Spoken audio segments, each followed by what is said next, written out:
Well, nagiging vlog na naman ang pagpunta dito sa Siumayan dahil sobrang sarap dahil yun nga, meron kaming nakitang vlogger na kumakain ng siomay at syempre naglalaway kami guys, hindi namin mapigilan sa sarili namin kaya kumain kami ng siomay guys, mabuti na lang, may siomay kami nabili dapit sa unahan. Ano yung dapit sa unahan? Malapit lang sa work namin guys, sa break namin, yun sa unahan, yung unahan is malapit lang yun. At syempre guys, walang plato guys, kaya wala kaming choice, kumakain na lang kami sa plastic kasi gusto namin ng siomay kahit walang plato, okay lang yun. Basta kakain kami ng siomay guys, sobrang sarap at saka syempre, lamiin ng coke. Ano yung lamiin ng coke? Masarap uminom ng coke guys. At ngayong nakita nyo ang vlog ko, panigurado ay maglalaway din kayo at magki-crave din kayo. Ano yung magki-crave? Yung hindi nyo mapigilan sarili nyo dahil gusto nyo rin kumain ng siomay dahil nagki-crave din kayo dahil sobrang sarap talaga. Hindi nyo mapigilan ang sarili nyo kapag nakita nyo ang vlog na to at ang video na to. Tingnan nyo ang siomay, oh sobrang sarap guys. Hindi nyo mapigilan dahil may kalamansi. Yung kalamansi talaga ang magsasarap ng siomay nyo. Kaya ano pa hinihintay mo? Maghanap ka ng siumayan at maghanap ka ng kasama mo dahil mahirap kapag ikaw lang mag-isa tapos ikaw lang mag-isa sa buhay at wala kang minamahal. At ganun, i-share mo na to sa kaibigan mo at pareho kayong maglaway at pareho kayong maghanap ng siomay dahil sobrang maglalaway talaga kayo at syempre maglalaway din siya at wala kayong magawa at maghintay na lang kayo at hahanap-hanapin niyo talaga kung saan may namamaliga ng siomay. Ano yun namamaliga? Basta yun na yun.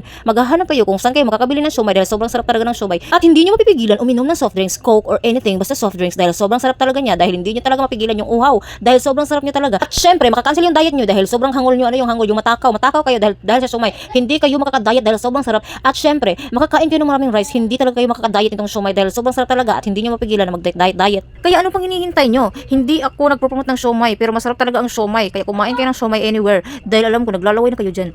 Tingnan nyo, nag-voice over ako, naglalaway na ako dito guys. At syempre, kung hindi ka naglalaway sa siomay, ang strong mo naman, believe ako sa'yo kapag hindi ka naglalaway sa siomay na to. I am so proud of you that you are dieting on yourself. Kaya sa mga kaibigan at sa mga kakilala ko na vlogger din, mag-react at mag-comment na kayo dahil mag-comment din ako sa vlog nyo at mag-react din ako sa vlog nyo. Pareho lang natin gawin to. Kaya vlogger kasi tayo, di ba? Hindi tayo artista, isa tayong vlogger. Kaya mag-comment at mag-react ka na dahil babalikan ko yung bahay mo. At syempre, kapag hindi mo ako kilala, mag-comment at mag-react ka lang para babalikan ko rin ang bahay mo dahil sobrang sarap ng siomay at sika, may kalamansi. At saka shoutout pala sa palaging nag-message sa akin sa Messenger dahil hindi talaga ako mag-online sa Messenger na to dahil sobrang maraming mga foreigner na magbibideo call sa akin pero ayoko nga no. Sobrang dami nyo, hindi ko kayo ma-entertain, mga 1,000 plus kayo. So kaya hindi ako nag-messenger. Kaya sa lahat ng nag-message sa akin sa Messenger na to, pasensya na kung hindi kayo na-replyan agad kasi sobrang dami talaga mag-message sa akin sa Facebook na to. At salamat kung nanood ka nito at tinapos mo ang video na to. Sobrang thank you dahil ang bait mo naman.